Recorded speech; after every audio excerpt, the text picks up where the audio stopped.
আচ্ছা কি করলে আজকে হাতের খাস ফাইলিং আসলে এর মাধ্যমে আমরা কি শিখলাম জানো?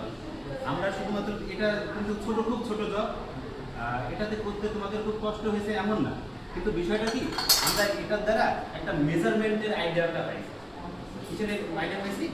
মেজারমেন্ট। কারণ কি তোমাদেরকে আমি একটা ধাতু নিয়ে বলেছি কি যে সেটার একটা নির্দিষ্ট কি করবো মেজারে সেটাকে কাটবা, সেখানে তোমাদের মার্কিং টুল ব্যবহার করা লাগছে, প্লাস তোমাদের যে সরঞ্জামাদি আমি বলছি তোমরা অলরেডি এখন করে আসো, তোমাদের হ্যান্ড গ্লোভস আছে, তোমাদের সেফটি শু আছে, আরো যেই আমাদের প্রয়োজনীয় সরঞ্জামাদি দরকার ছিল তোমরা সেটা ব্যবহার করছো।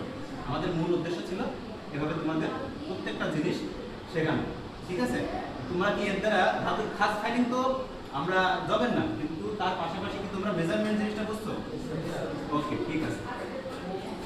এবার তোমার ধাতু তোমাদের জবটা যে তোমরা লিখবা অ্যাসাইনমেন্টে, সেখানে জবের নাম দিবা এইভাবে, বই থেকে কিছু লাগবে না, তোমাদের জবের চিত্রটা দিবা, এটা ডাইমেনশন সহ, প্লাস যে প্রয়োজনীয় সরঞ্জামাদি যেগুলো তোমরা ব্যবহার করছো। আচ্ছা, আর কার্য পদ্ধতি কিভাবে লিখবা? কার্য পদ্ধতি লিখবা যে step by step first to last আমরা যেভাবে কাজ করছি, কোনো বইয়ের ভাষা লাগবে না, তোমরা যা করছো তাই দিবা।